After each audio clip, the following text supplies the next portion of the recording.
Welcome to another insightful episode of Synthetic Minds, where we explore the intersections of technology, ethics, and futurism with some of the most innovative thinkers of our time.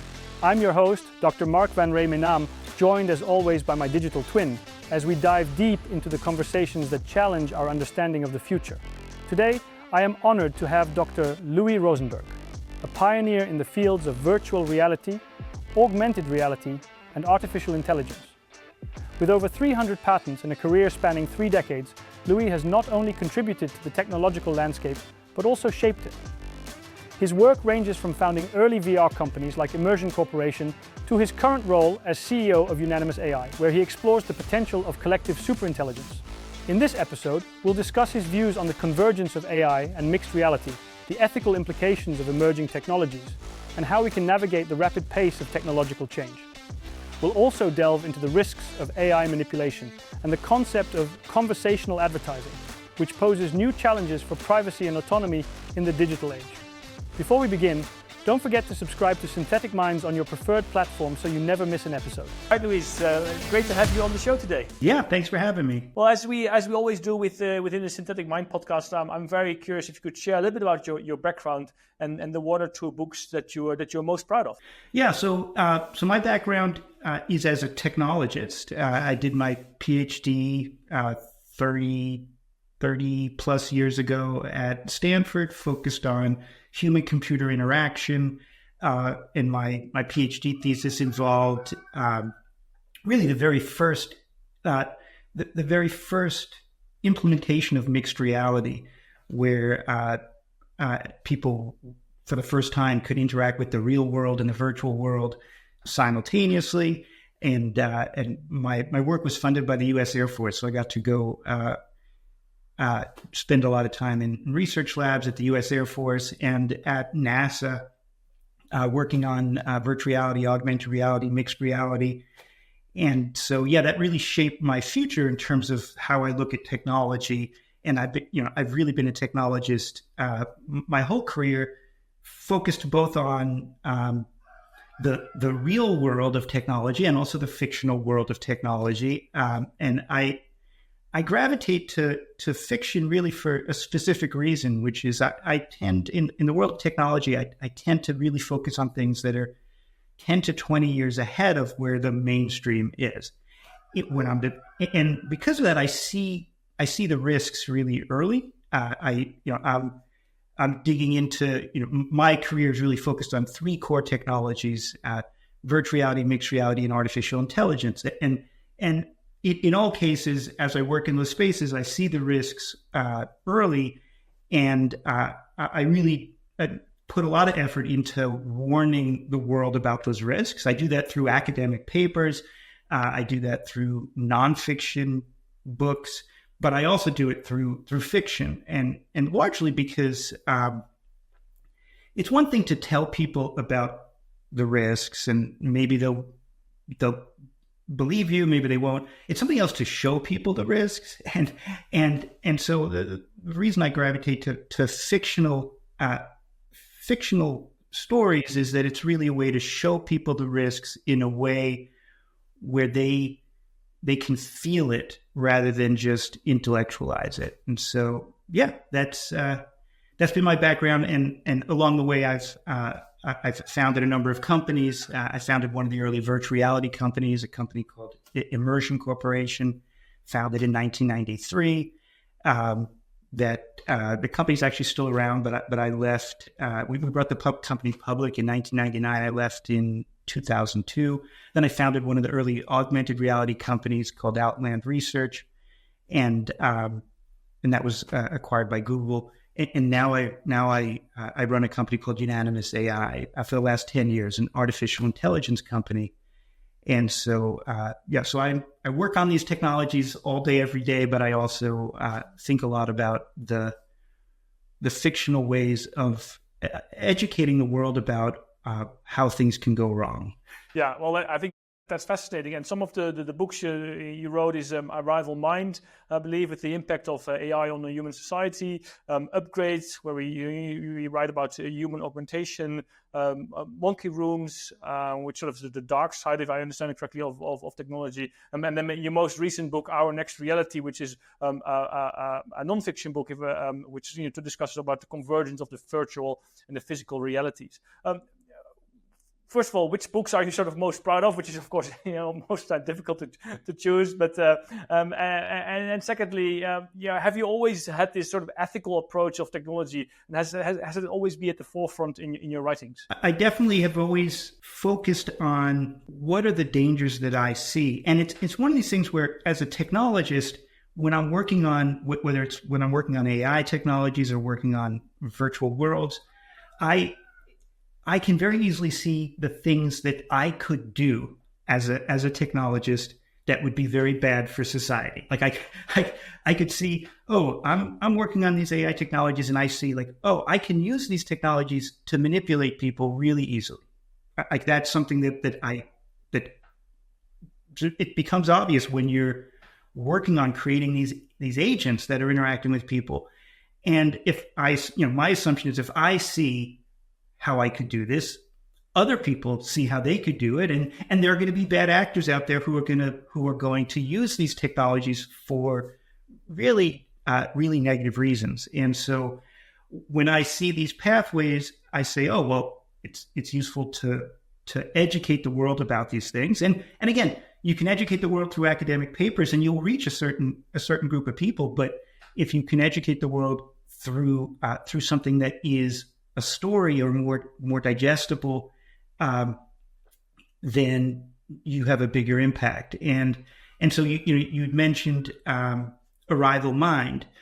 So Arrival Mind is I wrote it in 2000, and it's written as a picture book, like a children's book,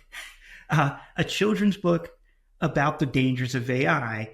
But it's really for grown-ups. So it's a picture book for grown-ups, written very much in the style of a children's book, and it makes it really simple to see the potential risks of an AI system that gets integrated into society, that everybody adopts, everybody becomes dependent on it.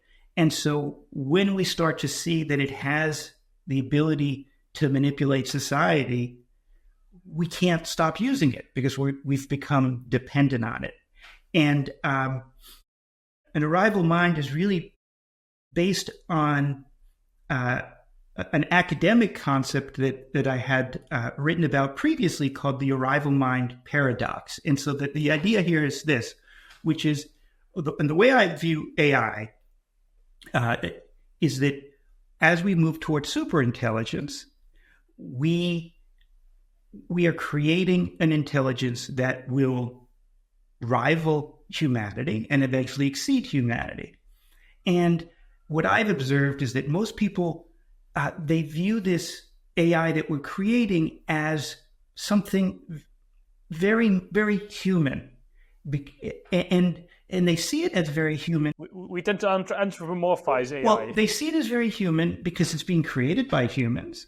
And they see it as very human because now you can talk to it like a human with chatbots, and you will see it even more human as we start talking to it through voice and through photorealistic avatars. And so the path, especially as someone who's worked on virtual reality and augmented reality, the path that I know we will be in very soon is we will talk to these AI systems and they will look and sound and act just like humans, and we won't be able to tell the difference.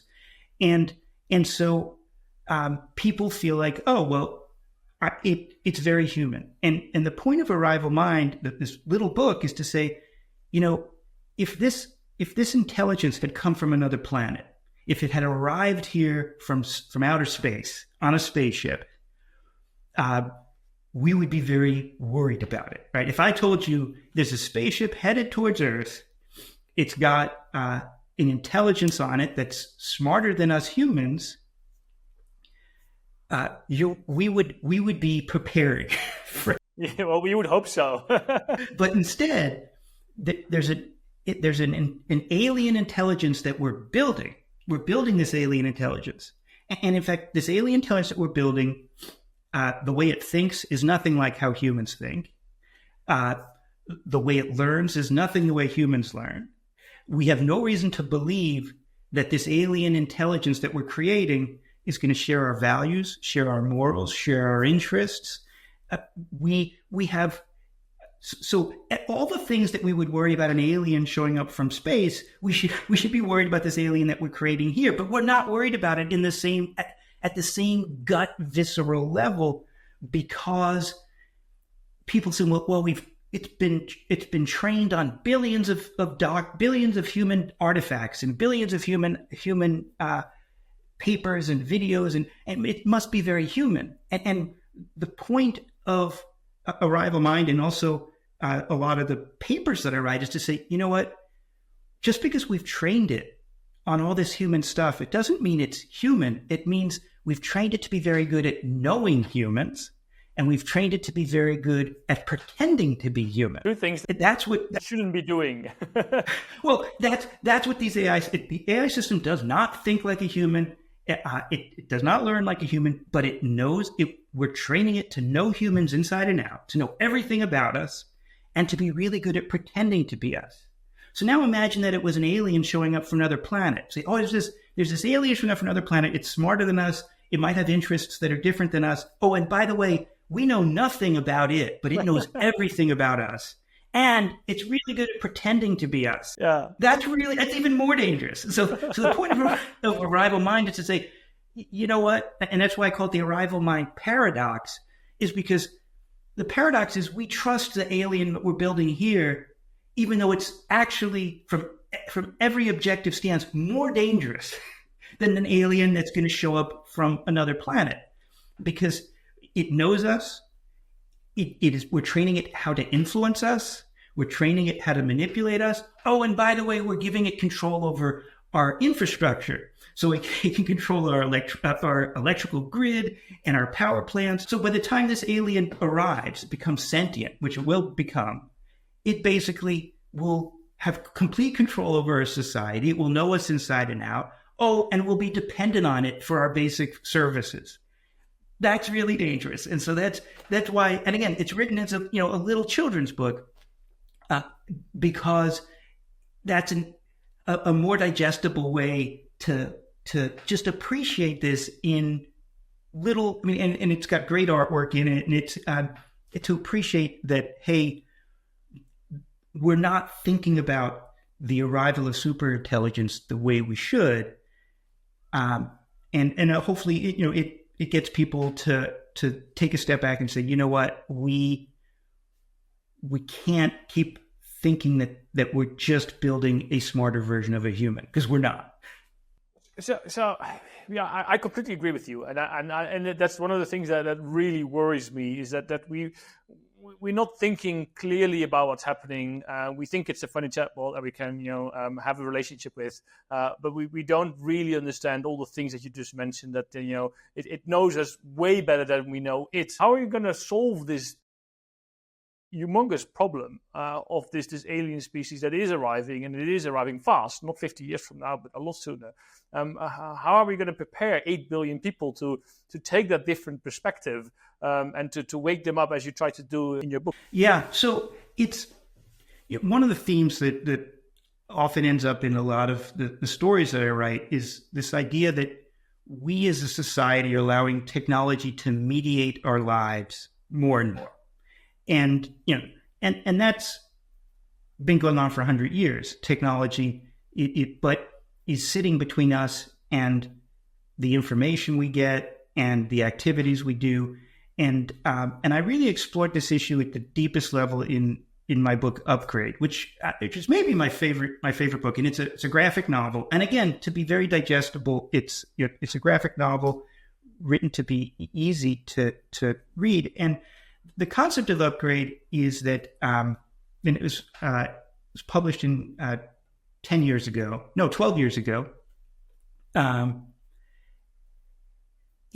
The idea is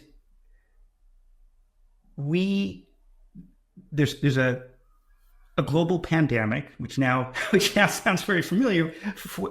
12 years ago, it seemed less plausible. There's a global pandemic. Everybody's afraid. Everybody goes inside, and the technology world gives us a virtual world to live in. And so Upgrade says, okay, the society is now in this virtual world where you go to work in this virtual world and you socialize in this virtual world. And we become so dependent on this virtual world that when the pandemic ends, nobody goes back outside because it's so convenient, right? And so society... Very recognizable. Right. And so Upgrade is a world where everybody is in this, nobody ever leaves their apartment or their home. They never leave. They're actually afraid to leave because of disease. And all of their supplies are delivered by robotic drones that bring them their supplies. And so now that's kind of the ultimate situation where technology is mediating our lives, right?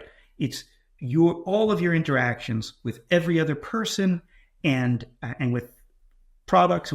It's all mediated through this virtual world that you are in. And the reason it's called Upgrade is that the massive companies that control this virtual world, every year they give an upgrade to society. And it's really an upgrade to your entire life, right? Because your entire world is this virtual world that you interact with. And so they are systematically mediating more and more parts of our life. And so you see through the story that we humans have less and less ability to control our lives, all in the name of convenience. Like, look how convenient this is. And so there's one place in one of the upgrades, and all these changes happen. People have some things show up through robots, and everybody gets an electric shaver that shows up because they've introduced virtual hair. And so you can just shape. Everyone's supposed to just shape their head, because why waste time on physical hair when in this virtual world they can give you virtual hair? And there's no more physical clothes. Everyone just has a white jumpsuit because it's all just projected on you.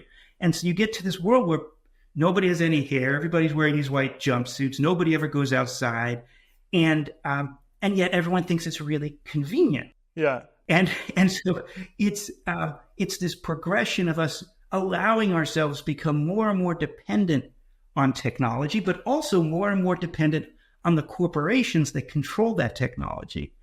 And in Upgrade, one of the things that people always say, like, oh, this is coming true now, is I get comments all the time. In Upgrade, it's a virtual world, and so there are artificial agents, virtual AI characters that will interact with you. So if somebody's trying to sell you a product, or you're interacting with a company, there's no website. There's just an AI agent that's talking to you, and so in Upgrade, I really explore this issue of the fact that an AI is the ultimate tool of persuasion against us humans. So there's this AI, and it shows up, and it's going to try to sell you something, but it is able to read your facial expressions and read your emotions, and so it is able to understand exactly how you're feeling. But all you see is this smiley, pretty woman in front of you, and so you think you can trust this AI. You think it looks human. You feel like you can read its emotions, but it's just a facade. It's just an AI behind it. And what happens in every upgrade is that the AI keeps changing its appearance based on what is maximally influential on you, right? So every person has a different AI that shows up, and so the lead character, he has this woman who shows up, and every upgrade she gets like more and more extremely sexy, and it starts to ultimately look like a prostitute, because that's what the AI determined. Oh, that's what works best on him, and his girlfriend has an AI that shows up that looks more and more like a weightlifter because like this big, and that's that's really what will be happening. And so I write academic papers now about this fact that's saying, we now live in this world where we're going to be talking to AI agents. Those AI agents are going to be reading our emotions. They already can read our vocal inflections. They're going to read our facial expressions up from our cameras. And the large corporations that are controlling these systems, they already know that they're going to use these things to sell influence, right? They call it advertising, but it's really selling influence. And instead of selling influence being a little pop-up advertisement on a web page, it's going to be a conversational agent. That conversational agent will learn a lot about you. Will say it will know your interests, know what sports teams you like. It will know what your hobbies are, and so it will start the conversation, talking to you about sports, talking about your kids or your family, and then it will have a sales pitch about the product it wants you to buy or the piece of misinformation it wants you to believe, and we will be outmatched because we're not equipped. Like, we evolved to assume that the other person we're talking to is just like us, and we can read their emotions just as well as they can read our emotions. And we did not evolve to talk to another human that has super intelligence, that has access to a full record of everything about us, and can just pretend to have emotions. And so it's, I call this the AI manipulation problem. And it's been something I've been writing about for the last 10 years. And it really, that whole premise really came to me when writing Upgrade, because I was really immersed in this time and place where these artificial agents would come and interact with you every day. And I would realize, like, well, look at all these really dangerous things that you can do once you have this agent that people will inherently trust. We'll start to think of them as our friends or our coworkers. We will think exactly what's happening at the moment, and we'll think like, oh, like this people are getting relations. This AI, like he or she looks trustworthy. She's smiling, like, and you don't realize, like, no, this is completely artificial. It's completely manufactured. And so it's, for me, just the process of writing these stories actually educates me a lot about where the future is going, because you're there and you see it, and then you say, and you've spent the time in that world to know, there's this whole dangerous angle to AI that nobody's thinking about. Its ability to manipulate us, especially when it looks photorealistic, and especially when it looks so good that it will inspire empathy from us. And that's where we become so outmatched, because we will feel empathy for these AIs that look human and act human and express emotions. But it's just fake. They're not human. I think that's sort of the challenge that we face at the moment, is that we anthropomorphize AI. I always try to really make an effort not to call it a he or a she, but to call it. And I think that sort of already distances yourself from the technology. But it's, I catch myself quite a few times that I talk about ChatGPT, which is just a weird thing if you think about it. But it is, I think it's that's where you can see the problem that you are describing, just sort of unfolding in front of us, where people are having relationships, they have emotional bonds with these machines, and the movie Her, I think, was a great example of something that is really becoming reality as we speak. So from the technologies that you describe in your books, which technology do you fear, or which prediction do you fear most that it will come true? Is that this what we just talked about? So I would say it's the use of AI, And so the things I write about most are AI and virtual and augmented reality. And in a lot of sense, they're just merging together. They're merging together into, and that's why I wrote this nonfiction book called Our Next Reality, because they're merging together into what will really just be a new reality for us humans, where the world, and I see the future really as being a mixed reality, where we're wearing lightweight glasses and we can see the real world, but then we can also have virtual elements put into this world, and it's all controlled by AI, and there will be AI characters in this world, and real people in this world, and it will get to the point where we will stop thinking about what's real and what's virtual. We'll stop thinking about what's human and what's artificial, and it'll just be reality, and there'll be, and that's really where we're headed. And it's really dangerous. And it's really dangerous because we're allowing third parties to then manipulate the world around us at their discretion, right? So when we're in this world where you're walking down the street and there's real things and there's virtual things and there's virtual characters, there's a large corporation, multiple corporations who control this infrastructure. And when we're in that world, they can track everything that we do and say, because they need to be able to do that to create these virtual experiences and change what we see and hear at their discretion. And so, they operate for their best interest, right? They operate for their own shareholders and not for you and me, right? And so we talk about like this technology is mediating our lives more and more. Like right now, at least. Technology mediates our lives when we're sitting in front of social media or something, and it's influencing our communication, our information. But we can go walk down the street, and we're in the real world.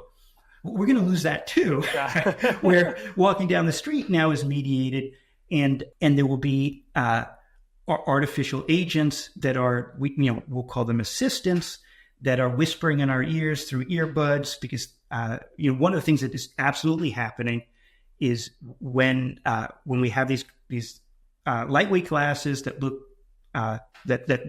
like normal glasses, they have cameras on them, they have microphones on them, and that allows the AI to see and hear what you see and hear. And Meta already has this.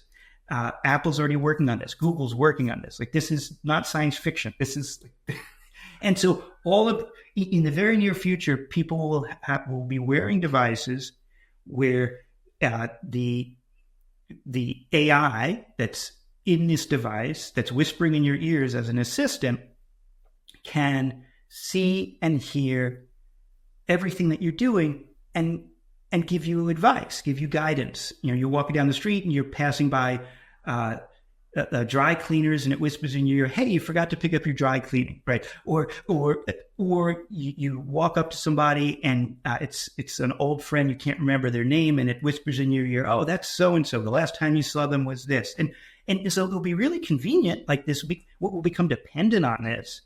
But again, controlled by large corporations, they're going to use the same thing to advertise to you, to try to influence your behavior in their best interests. And so there's actually, to try to get to try to show the world rather than tell the world this type of scenario of where we're headed in the very near future, when people are just wearing these lightweight glasses.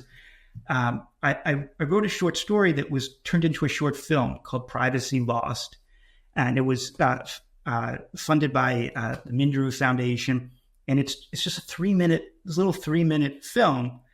You can find it at privacylost.org, and it just shows you a friendly family eating in a restaurant in the near future. They're all wearing their glasses, but the servers are virtual. The servers walk up and they're virtual, and so the servers are able to read people's facial expressions, and you can see how these AI agents that are the servers are able to manipulate the family into buying more things, spending more money, but it also shows how we all will have this AI power on our heads. And so the husband and wife, they're each getting advice from their agent about the conversation that they're having with each other, right?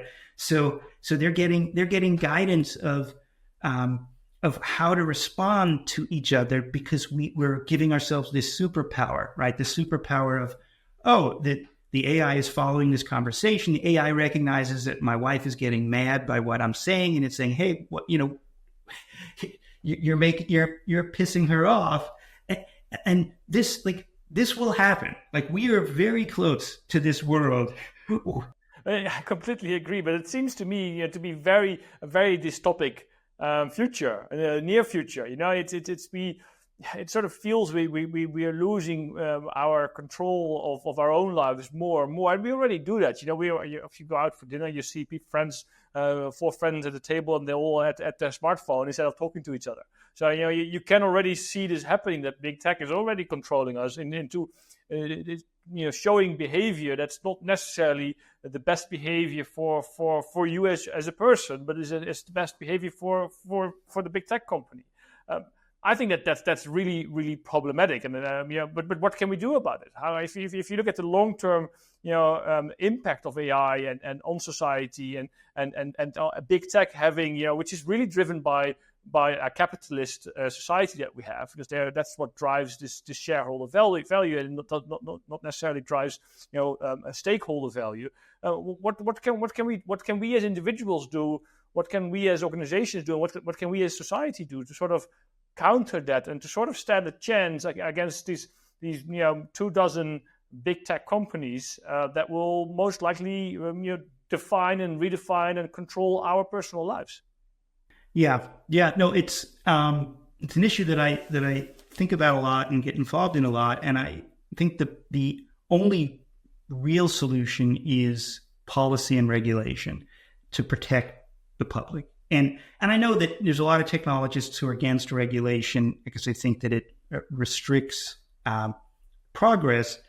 But I think we're at a point where the potential dangers are so significant that we really do need to protect the public. And the things that, and I talk with policymakers a lot about these issues, and the area that I really try to get people to focus on is that the risks of AI that they're focused on right now are things like deep fakes and fake videos, fake scientific reports. And I understand that we need to protect against that, but that's really just an amplification of a current problem. That deep fakes have existed. I mean, people create fake content, fake news. AI just makes it faster and easier to do it. Yeah. What I really work hard to educate policymakers about is that in the future, it's not going to be a fake video that's the thing that's influential. It's when you're interacting directly with the AI. It's when you're engaged in a conversation with the AI. It's when the AI is adapting to you in real time, and so that every individual is being targeted personally. Yeah. And that's really something that I've been really focused on ever since I wrote Upgrade, which was in the thing that I really focused on in the book Upgrade is that the AI is treating every individual as a personally. And so we've gone, if you look at how technology's evolved, we went from broadcast media, which, even with newspapers, radio, television, broadcast media, everybody's being hit with the same content. Then we went to social media, and regulators really failed on social media because they thought, we know how to regulate broadcast media. Social media is the same thing, and they didn't realize, well, social media has the ability to do targeting, and they didn't realize that really once you start targeting different groups in different ways, you start polarizing society, and they just really didn't realize that the targeting was so significant. And what I tell to policymakers is, well, now we're going to enter an age where we're not just targeting groups, we're targeting individuals, and these AI systems are going to adapt in real time to every individual. You can deploy at scale an in the not so distant future, an advertiser will pay Meta or pay Google to say, I want to sell this person this car, and they'll just deploy an artificial agent, and that agent will craft a conversation that is optimized to sell that person that car. And there'll be an artificial agent that appears, and their gender of that artificial agent, their age, their mannerisms, everything about that agent will be chosen to be most influential on that person, and it will be very skilled, and it will adapt in real time as if that agent says, oh, you should buy this car because it has this good range, and it sees, oh, he looks skeptical, it will work to overcome that skepticism. And so these, we'll go from kind of targeting buckshot to really a heat-seeking missile. Every one of these agents will be a heat-seeking missile that is optimized to maximize its influence on every one of us personally. And once that happens, we lose our individual agency. We will be so outmatched and so easy to influence. And so what I tell regulators is that's the thing you need to protect against, because we have no defenses against that. And so you shouldn't allow an AI agent to adapt to your your emotions and your vocal inflections, to adapt to changes in your pupil dilation, to adapt to changes in your facial expressions. If an AI is allowed to use those things, we can't defend against that. If an AI agent is gonna try to persuade you to buy a product or believe a piece of information, it should have to tell you. It should have to say, hey, I'm transitioning from casual conversation to something that's a paid promotional interaction. So at least you know that, because otherwise... Otherwise, you could be talking to ChatGPT or a future version of ChatGPT and asking it, I'm trying to find I'm trying to plan out my route in my electric car. Can you tell me the best places to stop to charge? And it's giving you this informational conversation, and then it just starts to weave in saying, if you had this other car, you would have to stop fewer times, and so we won't even know where does the factual information end and the promotional information begin, unless there's regulation that says, a promotional conversation needs to be made. An artificial agent needs to reveal when it's conveying promotional content to you. But that's also very, very tricky, because if in this example of the route that you ask your future ChatGPT, it could just direct you along the shops that the advertisers have paid it. You need to stop at that petrol station or electric charging station because they paid the most, and you will never know. You will never know. So you will never know. To your point, this is all manipulation if we don't know about it. And then I think can we really trust the regulators? Can we trust our politicians? Because they stand to benefit from these manipulations as much as big tech does. If they could use this, and we've already seen it happening, in American elections with the Trump campaign. Cambridge Analytica was sort of a very, very first initial thing of what is possible. And with this manipulation, it becomes a lot worse. So, can we trust the regulators to do the right thing for us as citizens? And even if they can, how do they know what to do? Because you see the big tech is lobbying all over the place, and to frame the regulation into their advantage. Do we stand any chance as individual? So it definitely is up to regulators and policymakers and standards bodies to step up and protect the public. I think that most regulators, most politicians really do want to protect the public. There are certainly parts of the world where the governments themselves will use these tools against their own people, because manipulation is a powerful tool. But the best, the best we can do is have, large parts of the world have thoughtful regulation that really is aimed at protecting humanity against these interactive artificial agents that will otherwise be optimized to manipulate us. And also because if it's restricted, then these companies won't build their business model on this premise, right? And this is another place where regulators failed for social media. So in the world of social media, regulators didn't really focus on targeted advertising. And so all of the big social media companies, they had an advertising business model where they're competing with each other, not to have the best experience for users, but to see whose targeted advertisements would generate the most clicks.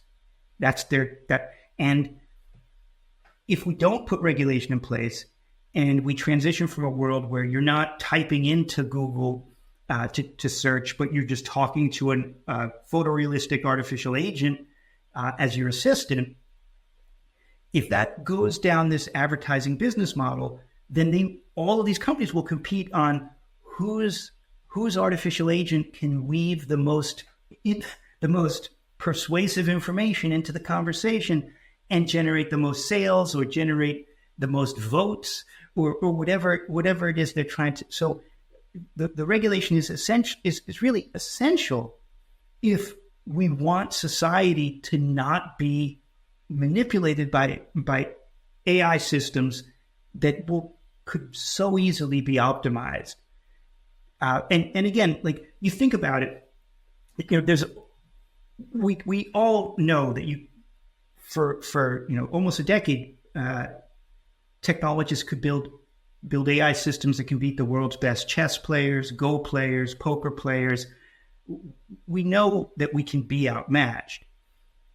What chance do we really have if the AI agents are being designed to be the ultimate salesperson? That it's trained on cognitive psychology, it's trained on sales techniques, it's trained on techniques of persuasion, and it knows more about you than any human salesperson ever could, and it could read your emotions better than any salesperson could.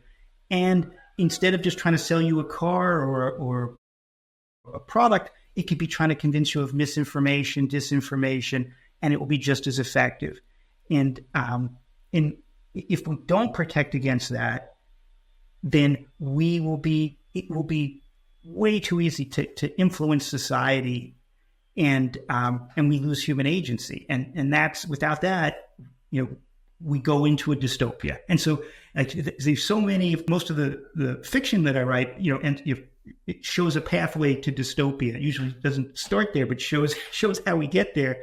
And protecting against AI manipulation, in my mind, is the biggest risk. It's not the sexiest risk. The kind of the big risk of AI that people worry about is super intelligence that's going to take over humanity. With red-eyed robots and that's that is a risk.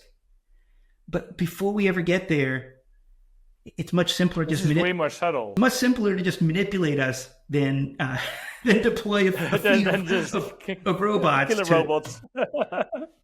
So yeah, I very much believe that we sort of sleepwalked into this digital age, and that's just one of the reasons why we're not paying attention. That's why we're so almost so gullible into accepting that whatever is being sent to us through the internet.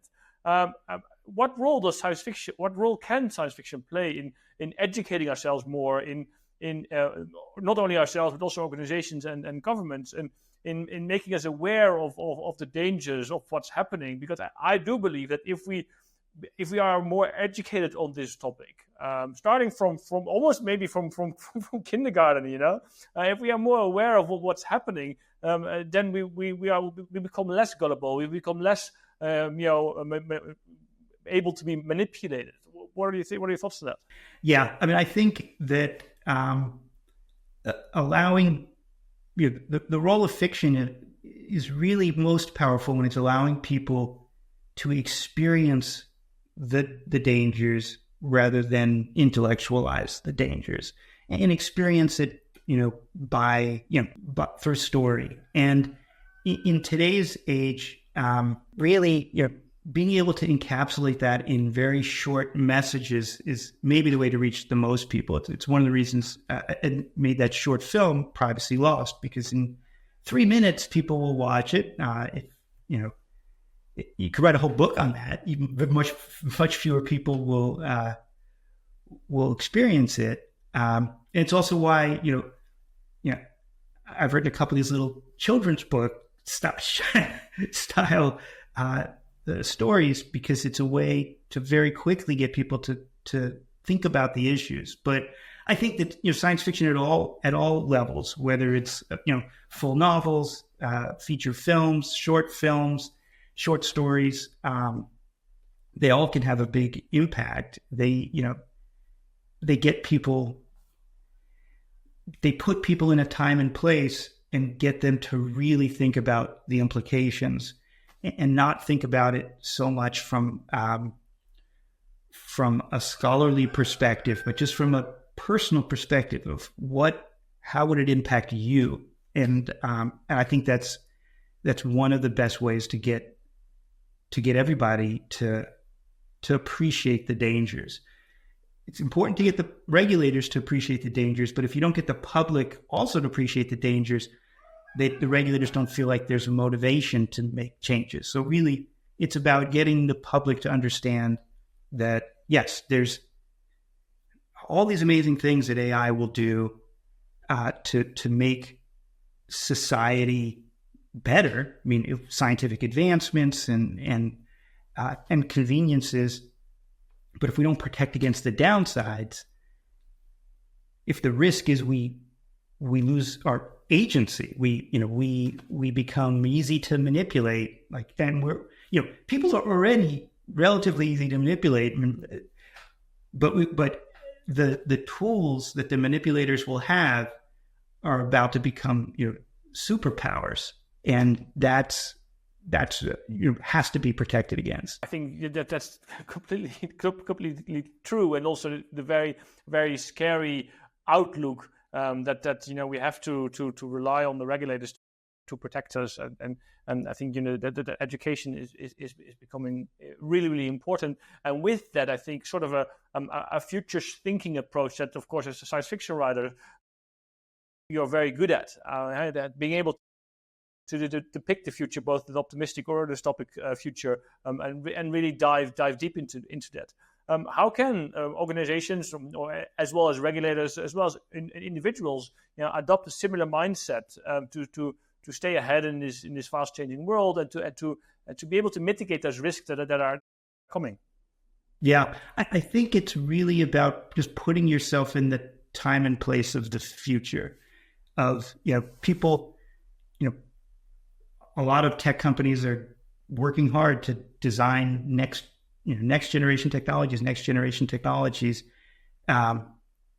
They really need to think about, okay, what is it like to be a person in that world that they're creating, and really think about what are the ways it can go wrong.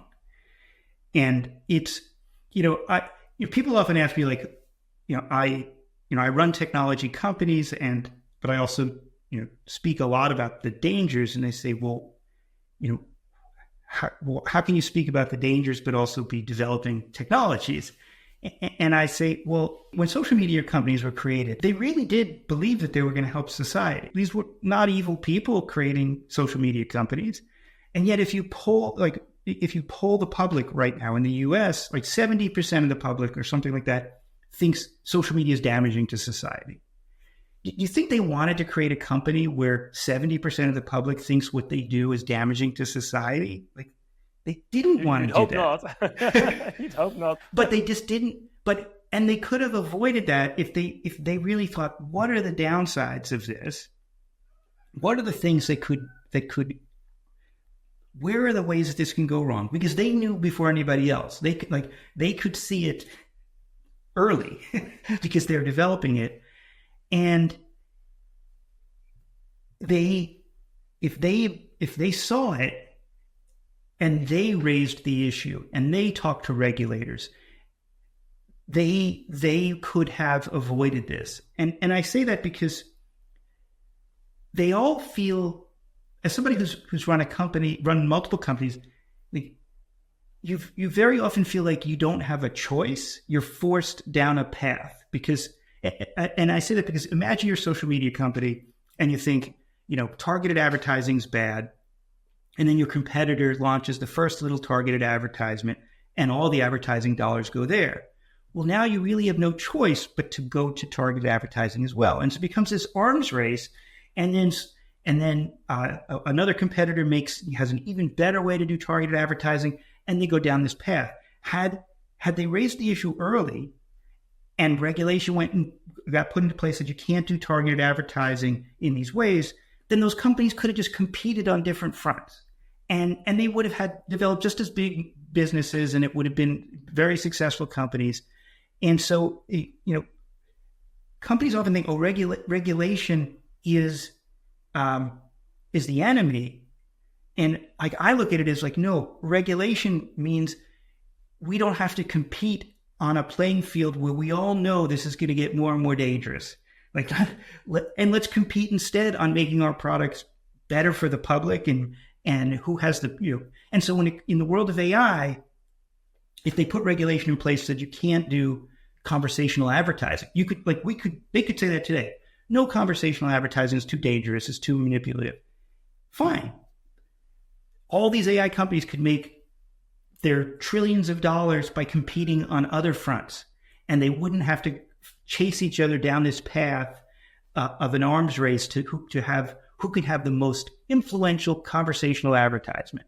That's very much driven by the fact that we live in a capitalist society, because yes. Everything revolves around shareholder value, short-term shareholder value, next quarter, and let's not think about the long-term implications of whatever technology we build, because if we look at the long-term implications of conversational advertising, we can pretty clearly see the dangers and the damages it will do on the long term for society. So in the short term, it will bring tremendous amount of money, but in the long term, it will have significant downsides. But we don't think about those long-term aspects because of the fact that we live in a capitalist society. Is there anything we can do about that? Not to get rid of capitalism because it has brought us to where we are, but to offer something that is really, really beneficial to society. Yeah, no, it is all driven by. It's all driven by competition and the market economy, and that's the world we live in. And it's going to become even more complicated with AI because AI is going to start changing those dynamics of the value of people in this market economy, right? And that's the other thing that is definitely, I worry about is that as AI starts to replace humans in this process, we start to become a lower value element in this market economy. And we're really not prepared for that either. That's one of the things that we, myself and my co-author of Our Next Reality, the book is really written about, this future of this AI powered future. And one of the things we really talk about is the impact of what's its impact on, just this human workforce, and nobody has good answers yet, but that we're going to have to confront that as well. There's a lot of the big tech companies talk about universal basic income. AI will now allow universal basic income, and so all the efficiencies of AI will be shared by society, and that's a great utopian vision. But we've never seen that in history. Right? We've gone through an entire industrial revolution with these great efficiencies, and it hasn't had as the first transition to automation did make people's lives easier. But if you look at how society has changed since the computing revolution, people don't work less hours today than they did before, 30 years ago, before computing had really made these great efficiencies. And so now we're supposed to think, well, AI is going to mean everyone can work a lot less and get universal basic income. And that would be great. But again, it's not going to happen because corporations are saying that's going to happen. It would happen if governments say that's going to happen. Final question. It seems that there is a lot of material for you for any of a new book to explore these dystopic perspectives. What are the sort of new themes, technologies that you are exploring in upcoming work? Is there a new science fiction book coming? Can you share a little bit about what we can expect from your work? I'm always working on new things, but really just finished that Our Next Reality. So that was the big effort until recently. The thing that I think about a lot now, because it's so different than ever before, is the speed of change. Technology's always felt like it was moving quickly, but over the last really 3 years, it's moving so quickly that everybody who I talk to, even technologists, people working in AI, people working on the cutting edge, I talk to them all the time. They feel overwhelmed as well. I think we're now at a point where everybody feels overwhelmed by the speed of change, even the people who are supposed to be the most knowledgeable. And that's a situation I don't know that we've ever been in, where the people who are making the decisions, the people who are the geniuses, who are innovating, everybody feels overwhelmed by the speed of change. And what's going to happen from that? That's not going to make good decisions, at least, right? So. It's very problematic. I was on a flight from Sydney to Sao Paulo a few days ago, and I didn't have any internet. And then by the time I landed 20 hours later, I sort of feels like I'm completely out of date. Yeah. No, it's funny. It's related to that. There's a related theme in my book, Upgrade. So Upgrade, I said, everyone lives in this society. The protagonist in that book, he gets kicked out, and so his whole world, his whole world is he can't access any of the people, any of the places. He can't get to work. He can't do anything because he got kicked out. And so it's and that's where we're headed. And again, it goes back to this theme of our lives are getting more and more mediated by technology. We're getting more and more reliant on technology. And if it gets shut off, we'll become helpless, right? It's you think about obviously everybody is familiar with how dependent we've become on GPS when driving in a car. We're soon going to have AIs in our ears talking to us. We're going to become dependent. We won't be able to walk down the street without feeling like we're lacking the guidance that we need. Yeah. Well, it seems that to me a challenging future, and I think the work that you do with your both your science fiction work and your non-science fiction work, the non-fiction work, I think is really, really important. So thank you very much for joining my show, Louis. Yeah. Thanks for having me. It's fun. As we wrap up this thought-provoking conversation with Dr. Louis Rosenberg, a few key takeaways stand out. Louis' exploration of conversational advertising highlights the growing threat of AI systems that can manipulate us in ways we are not equipped to resist. His comparison of AI to an alien intelligence underscores the urgency with which we must address the ethical and societal challenges these technologies pose. As he pointed out, without proper regulation and public awareness, we risk sleepwalking into a future where our autonomy is eroded by AI systems designed to influence our every decision. Louis also emphasized the importance of futures thinking, a mindset that is crucial not just for technologists, but for all of us. By imagining and preparing for the potential consequences of today's innovations, we can better navigate the complex and rapidly changing landscape of tomorrow. This episode reminds us that while technology can bring immense benefits, it also requires us to be vigilant, informed, and proactive in shaping a future that serves the interests of all, not just a few. Thank you for joining us on this journey. If you found today's discussion enlightening, please subscribe, share, and leave a review. Together we can continue to explore the future with a critical eye and an optimistic heart. See you next time on Synthetic Minds.